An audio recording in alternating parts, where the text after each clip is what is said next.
जय हिंद दोस्तों। एसएससी हिंदी के ऑनलाइन प्लेटफॉर्म पर आपका स्वागत है। आज हम इस वीडियो में संविधान का निर्माण, संविधान सभा का गठन, संविधान सभा की कार्यप्रणाली पर चर्चा करेंगे। चलिए शुरू करते हैं। हमारा पहला टॉपिक है संविधान का निर्माण। देखिए, संविधान के निर्माण की मांग की गई सबसे पहले, यानी कि संविधान सभा की मांग की सबसे पहले 1895 में बाल गंगाधर तिलक के द्वारा। इसके बाद गांधी जी ने 1922 में मांग की कि भारतीयों के द्वारा संविधान का निर्माण किया जाना चाहिए। इसके बाद आते हैं 1928 में नेहरू समिति के द्वारा संविधान के लिए एक प्रारूप पेश किया गया कि संविधान कैसा होगा हमारे भारत का। इसके बाद 1934 में एम एन राय ने संविधान सभा के गठन का विचार रखा।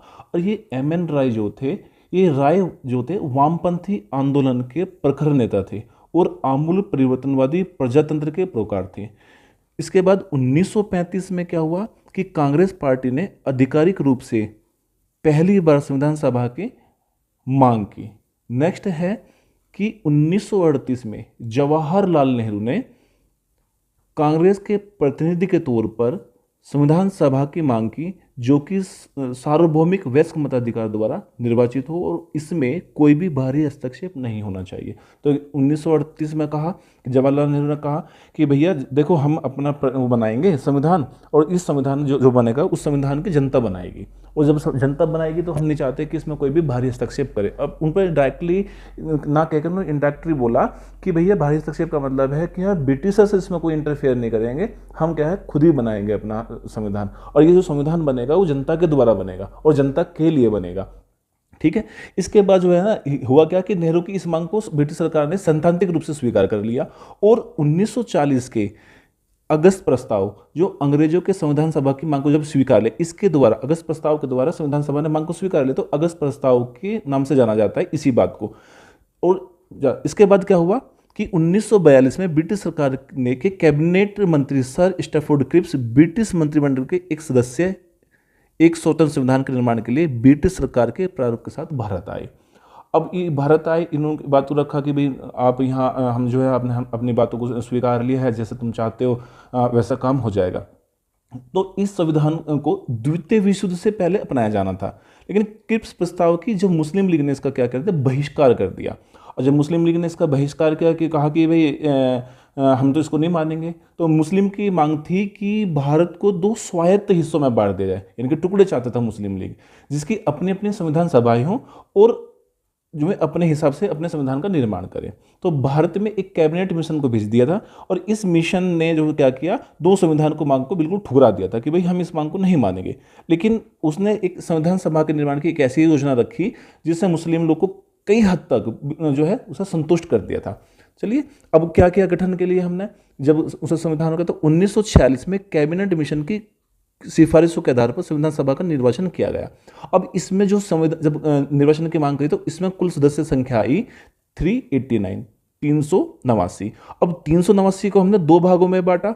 एक तो ब्रिटिश भारत से दी, उसमें 396 थे, और देसी रियासतों से आई वो 93 थे जो मनोनीत किए गए थे। लेकिन 296 जो थे वो भी दो भागों में बांटे हमने। 292 प्रांतों से, प्रांत 11 प्रांतों से आए थे, और जो है कमिश्नरी क्षेत्र उच्चायुक्त प्रांत से थे 4। अब इनमें कौन कौन थे, दिल्ली, अजमेर, कुर्ग और बलूचिस्तान। लेकिन जो 11 प्रांत थे वो मद्रास, बम्बई, संयुक्त प्रांत, बिहार, मध्य प्रदेश प्रांत, उड़ीसा, पंजाब, उत्तर पश्चिमी सीमा प्रांत, सिंध, बंगाल और असम। तो ये जो थे 11 थे। इसके बाद क्या हुआ, जो इनका निर्वाचन हुआ था, प्रति 10 लाख की जनसंख्या से एक प्रतिनिधि किया गया कि 10 लाख की जनसंख्या पर भी एक प्रतिनिधि को चुना जाएगा। मुस्लिमों एवं सिखों को अनुपातिक प्रतिनिधित्व दिया गया कि भाई मुस्लिम और सिख किस अनुपात में आएंगे। प्रत्येक ब्रिटिश प्रांत को आवंटित की गई सीटों का निर्धारण 3 प्रमुख समुदायों के बीच उनकी जनसंख्या के अनुपात में किया गया। अब 3 जो प्रमुख समुदाय थे, ये 3 समुदाय थे, मुस्लिम, सिख और सामान्य। सामान्य का मतलब है जो सिख और मुस्लिम नहीं थे, उन्हें छोड़कर बाकी सामान्य में रखे गए। मुस्लिमों के लिए 78 सीटें आरक्षित की गई, जबकि सिखों के लिए जो 4 सीटें आरक्षित की गई थी। 210 सीटें सामान्य के लिए आरक्षित की गई। कांग्रेस के 208 सदस्य निर्वाचित हुए थे इसमें। इसके बाद हुआ कि मुस्लिम लीग के 73 समुदाय निर्वाचित हुए, सदस्य निर्वाचित हुए। मुसलमानों तथा सिखों के लिए आरक्षित सीटों पर भी कांग्रेस के 3 सदस्य निर्वाचित हुए। संविधान सभा की 11 महिलाएं थी। संविधान सभा में जो 11 महिलाएं सदस्य बनी थी और इनको पहली बार इसमें रखा गया था। गांधी जी व मोहम्मद अली जिन्ना ने संविधान सभा में भाग नहीं लिया था। इन दोनों ने अपना जो है बायकॉट किया कि हम इसमें भाग नहीं लेंगे कुछ कारणों के कारण।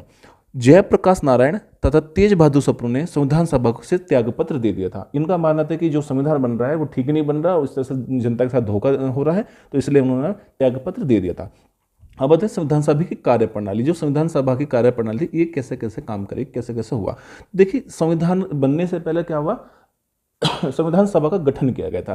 तो जब संविधान सभा का जब गठन किया तो संविधान जनता ने लोगों में से चुना, और उसका पहली जो बैठक हुई, संविधान सभा की पहली बैठक 9 दिसंबर 1946 को हुई, तथा मुस्लिम लीग ने इस बैठक का बहिष्कार किया और एक अलग पाकिस्तान की मांग पर बल दे कि भाई हम इसमें नहीं बैठेंगे, ये हमारे लिए नहीं है, हम चाहते हैं भाई एक हमारे लिए अलग हो, पाकिस्तान अलग हो जाए और भारत को अलग हो जाए। तो मुस्लिम लीग इसकी बात को माना था और पहले तो इस बात को ठुकरा भी दिया था। जो बताया था मैंने अभी थोड़ी देर पहले कि ब्रिटिश ठुकरा दिया, लेकिन उसके सामने एक बात रखी गई थी कि संविधान सभा के निर्माण की जो सामने रखी थी, जिससे बताया गया था कि मुस्लिम लीग को कि ऐसा होगा, और जो है मुस्लिम लीग काफ़ी हद तक उसको संतुष्ट भी कर देता। लेकिन है उन्होंने मना कर दिया कि भाई हम जो है इस पर बैठक में भाग नहीं लेंगे, बहिष्कार कर रहे हैं इस बैठक का, और हम जो है चाहते हैं कि भाई अगर हमें भी बैठाना है तो हमारे लिए भी एक अलग संविधान की मांग, अलग देश की मांग हो। तो अलग देश उन्होंने पाकिस्तान के रूप में चुना।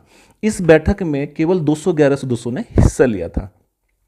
इस सभा के सबसे वरिष्ठ सदस्य डॉक्टर सच्चिदानंद सिन्हा को सभा का अस्थायी अध्यक्ष चुना गया था। अब जब ये थे जो डॉक्टर सच्चिदानंद सिन्हा थे, इन्हें कहा कि भाई तुम, क्योंकि वरिष्ठ थे सबसे ज़्यादा, इस वरिष्ठता के आधार पर ही इनको जो है चुना गया था कि भाई तुम सबसे बड़े हो और तुम इसका जो है संचालन करो। जब इनका संचालन किया तो लेकिन मुस्लिम लीग ने इनका भी बहिष्कार कर दिया कि भाई हम तो मानेंगे नहीं। तो 11 दिसंबर 1946 को संविधान की दूसरी बैठक हुई और इस सभा में डॉक्टर राजेंद्र प्रसाद को अध्यक्ष तथा HC मुखर्जी को उपाध्यक्ष चुना गया था। सर BN राय को सभा का संवैधानिक सलाहकार नियुक्त किया गया। इन्होंने संविधान का पहला प्रारूप पेश किया था। 16 जुलाई 1948 को VT कृष्णाचारी को दूसरा उपाध्यक्ष, यानी कि पहला जो उपाध्यक्ष चुना, किसको चुना गया था, HC मुखर्जी को, लेकिन इसके बाद चुना गया दूसरा उपाध्यक्ष, 2 उपाध्यक्ष रखे। 16 जुलाई 1948 को VT कृष्णाचारी को दूसरा उपाध्यक्ष बनाया गया था। नेक्स्ट है हमारा 13 दिसंबर 1946 को संविधान की तीसरी बैठक हुई। अब इस बैठक में क्या क्या निर्णय लिए, तो भाई इसमें कहा गया कि पहले इस बैठक में पंडित नेहरू ने उद्देश्य प्रस्ताव भी पेश किया। उद्देश्य जो प्रस्तावना है उसको पेश किया। यह उद्देश्य प्रस्ताव संविधान सभा की मार्गदर्शिका थी। तो ये अगर संविधान को समझना है तो उसके प्रेम्बल को पढ़ लो, इनके उद्देशिका को पढ़ लो, प्रस्तावना को पढ़ लो, तो आप पूरा संविधान को समझ में आ सकते हैं कि संविधान है क्या। इसमें संविधान की मुख्य विशेषताओं का उल्लेख किया गया है। यह संविधान का दर्शन था। कौन? प्रस्तावना। एक क्वेश्चन भी आता है कि संविधान का दर्शन किसे कहा जाता है, तो प्रस्तावना को कहा जाता है। इसके बाद है कि उद्देश्य प्रस्ताव के मुख्य बिंदु क्या क्या रहे, कि इन्होंने कहा कि स्वतंत्र संप्रभु भारतीय गणराज्य के लिए संविधान बनाना, स्वतंत्र संप्रभु भारतीय गणराज्य के लिए एक संविधान बनाना, एक संविधान का निर्माण करना, एक बात ये रखी। दूसरी रखी कि स्वतंत्र भारतीय संघ में निम्न क्षेत्रों को शामिल करना। कौन कौन से क्षेत्र इसमें शामिल होंगे? एक तो ब्रिटिश भारत के क्षेत्र को रखा गया, भारतीय राज्यों के क्षेत्रों को रखा गया, अन्य भारतीय क्षेत्र को रखा गया, और ऐसे क्षेत्र या ऐसे राज्य जो स्वेच्छा से भारतीय संघ में शामिल होना चाहते हैं वे भी इसमें भारतीय जो है संविधान के द्वारा जुड़े जा सकते हैं। इन बातों को इन्होंने रखा। इसके बाद तीसरा जो बात आई है कि भारतीय संघ में राज्य को स्वायत्तता दी जाए तथा अवशिष्ट शक्तियां राज्यों के पास होंगी। जो अवशिष्ट शक्तियां रहेंगी वो राज्यों के पास होंगे। नेक्स्ट बात है कि संप्रभुता व शासन की समस्त शक्तियां जनता में निहित होगी। जनता यानी कि जनता जनार्दन होगी, जनता भगवान होगी। जनता के लिए जो संविधान बनेगा वो जनता के द्वारा बनेगा और जनता के लिए बनेगा। जनता चाहे जो कर सकती है, जनता जनार्दन होगी। और अल्पसंख्यकों, जनजातीय क्षेत्रों व पिछड़े क्षेत्रों, सामाजिक रूप से वंचित व पिछड़े वर्गों के हितों के संरक्षण के लिए विशेष प्रावधान किए जाने चाहिए। जो अल्पसंख्यक लोग हैं, जनजातीय क्षेत्र हैं, पिछड़े क्षेत्र हैं और सामाजिक रूप से वंचित भी पिछड़े वर्ग हैं, इनको क्या संरक्षण दिया जाए, ताकि ये संरक्षण दिया जाए ताकि ये भी अपने आप को बूस्ट करके एक अपनी स्थिति को अच्छा कर सके। ठीक है। नेक्स्ट पॉइंट है हमारा कि नागरिकों को सामाजिक, आर्थिक, राजनीतिक न्याय, प्रतिष्ठा, अवसर तथा विधि के समता, विचार, अभिव्यक्ति, विश्वास, धर्म, उपासना, संघ, व्यवस्था, व्यवसाय व कार्य की स्वतंत्रता, इन पर भी जोर दिया गया कि भाई इन बातों को भी रखा जाएगा। विश्व शांति व मानव कल्याण को प्रोत्साहन देना था।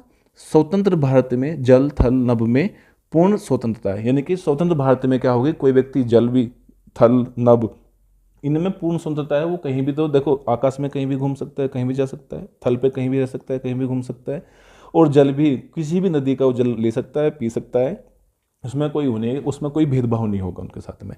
नेक्स्ट पॉइंट था कि 22 जनवरी 1947 को संविधान सभा ने उद्देश्य प्रस्ताव को पारित कर दिया, और अन्य कार्य भी किए इन्होंने। और अन्य कार्य क्या क्या किए वही हम बात करते हैं कि 22 जुलाई 1947 को राष्ट्रीय ध्वज को अपनाया। कब? 22 जनवरी। इंपॉर्टेंट क्वेश्चन है ये कि 22 जुलाई 1947 को कब 47 को राष्ट्रीय ध्वज को अपना लिया। अब ये क्वेश्चन पूछा था कि भारत ने अपने जो राष्ट्रीय ध्वज तिरंगा इसको कब अपनाया, तो ये 22 जुलाई 1947 को अपनाया। इसके बाद आता है दूसरा पॉइंट है कि मई 1949 को राष्ट्रमंडल में भारत की सदस्यता का सत्यापन किया। अब यहाँ पे बात आती है कि भाई राष्ट्रमंडल की सदस्यता, भारत ने मई 1949 में राष्ट्रमंडल की सदस्यता को ले लिया, लेकिन कुछ लोग अभी भी कहते हैं कि भारत गुलाम है क्योंकि वो राष्ट्रमंडल का हिस्सा है। तो देखिए यहाँ पे अगर मैं बात करूँ कि राष्ट्रमंडल जो हिस्सा बना भारत, वो स्वेच्छा से बना, और उसने ये बात पहले ही कह दी थी कि हम राष्ट्रमंडल का जो हिस्सा बन रहे हैं, सदस्य ले रहे हैं, ये हम स्वेच्छा से ले रहे हैं, जब चाहे हम इसको त्याग भी सकते हैं। तो इसलिए इस पे बात ये अंकुश नहीं लगता कि भारत गुलाम है अभी भी। तो जो अभी बात करते हैं, कुछ लोग बात करते हैं कि भारत ने राष्ट्रमंडल की सदस्यता ले रखी है, राष्ट्रमंडल में वही लोग हैं जो गुलाम थे या गुलाम हैं, तो ऐसा नहीं है। भारत जो है स्वाधीन है, स्वेच्छा से अखंड भारत है हमारा। तो अखंड भारत के टुकड़े भी हुए बाद में, जैसे बताऊंगा अगली क्लास में हम बात करेंगे कैसे कैसे हुआ। लेकिन यहाँ अगर हम बात करते हैं तो यहाँ भाई उन्हें सदस्यता ले रखी स्वेच्छा से, वो त्याग सकता है जब चाहे। इसके बाद है 24 जनवरी 1950 को राष्ट्रीय गान को अपनाया। राष्ट्रीय गान क्या कौन सा है हमारा? जनगण मन, और इसके रचयिता थे रविंद्रनाथ टैगोर। और 24 जनवरी 1950 को राष्ट्रीय गान को अपनाया गया था। अब इसमें थोड़ी सी एक बात देता हूँ कि जो हमारा राष्ट्रीय गान है वो इसके रचयिता तो हमें बताइए कि रविंद्रनाथ टैगोर हैं। पहली बार जो गाया था वो 27 दिसंबर 1911 को ये पहली बार गाया गया था, और कहाँ? भारतीय राष्ट्रीय कांग्रेस के कलकत्ता अधिवेशन में पहली बार गाया था। इसका जो गायन का समय है इसका, वो कितना है? 52 सेकंड का है। 52 सेकंड का है इसका गायन का समय, लेकिन इसे कम समय भी गाया जा सकता है। तो जो कम समय का जो है समय है वो 20 सेकंड का है, और इस 20 सेकंड में प्रथम स्टैंजा और दूसरा स्टैंजा गाया जाता है। इसमें बात करते हैं अगली कि 24 जनवरी 1950 को राष्ट्रीय गीत कौन सा है हमारा?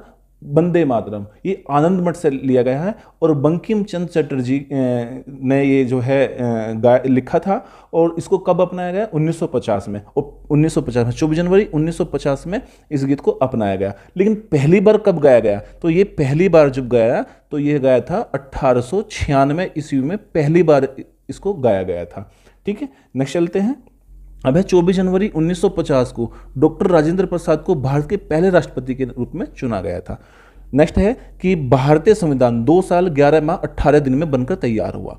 नेक्स्ट पॉइंट है संविधान सभा की कुल 11 बैठकें हुई, और संविधान निर्माताओं ने अलग अलग 60 देशों के संविधानों का अवलोकन किया, यानी कि उसको पढ़ा, और इसके एक प्रारूप पर 111 दिनों तक विचार हुआ। यानी कि हमने सभी देशों के संविधान को तो पढ़ा। अगर आपने देखा हो, पिछली क्लास देखी होगी, तो उसमें बताया कि हमारा देश का जो संविधान बना है वो किन किन देशों के संविधानों से लेकर बना है। तो मैंने आपको उसमें स्रोत बताए थे कि जो संविधान के स्रोत हैं कि इन देशों के संविधान से हमने चीज़ें ली हैं। जैसे कि मैंने उसमें बताया संयुक्त राज्य अमेरिका, ब्रिटेन, रूस, ऑस्ट्रेलिया, जापान, दक्षिण अमेरिका, आयरलैंड और कनाडा, इन देशों के संविधानों से हमने मोटी मोटी चीज़ें ली हैं, और जो अपने हिसाब से फिर उनको प्रस्तुत किया अपने संविधान में, ताकि लोग जो है उसको आराम से समझ सके और उसके हिसाब से चल सके।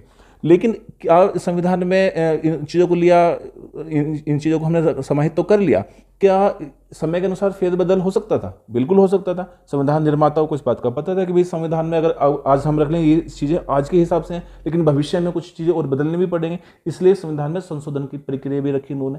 आर्टिकल 368 आता है तो संविधान के उसमें संशोधन किया जा सकता है। नेक्स्ट है कि संविधान के निर्माण पर कुल 64 लाख रुपये का खर्च आया। 64 लाख रुपये। अगर जब संविधान बना, विदेशों के संविधान को पढ़ा हमने, लिखा गया भी है, बहुत सारी चीज़ें हुई, तो उसमें कितने 64 लाख रुपये का खर्च आया।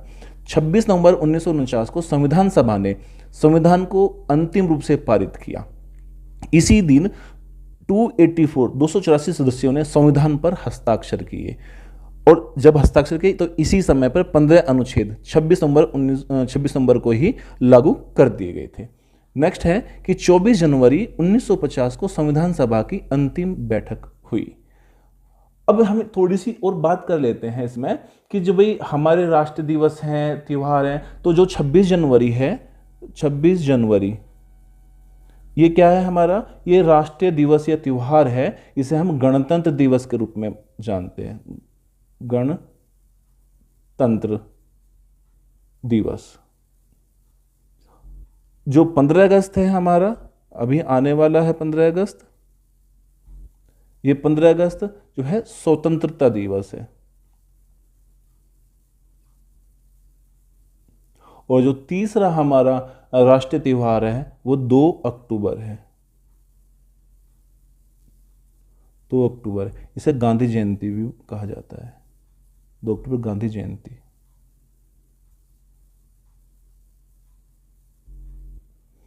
अब बात आती है कि भाई ये चीज़ तो ठीक है, राष्ट्रीय दिवस आ गए, लेकिन हमें कन्फ्यूजन हो रही है भैया, हमें और चीज़ भी बताओ कि जैसे कि राष्ट्रीय पंचांग क्या है। तो देखिए राष्ट्रीय पंचांग जो है शक संवत ग्रेगोरियन कैलेंडर के साथ अपनाया गया था। और कब अपनाया? जो है 22 मार्च 1957 को। 22 मार्च 1957 को क्या है? राष्ट्रीय को पंचांग को अपनाया, राष्ट्रीय पंचांग को अपनाया था, सॉरी पंचांग।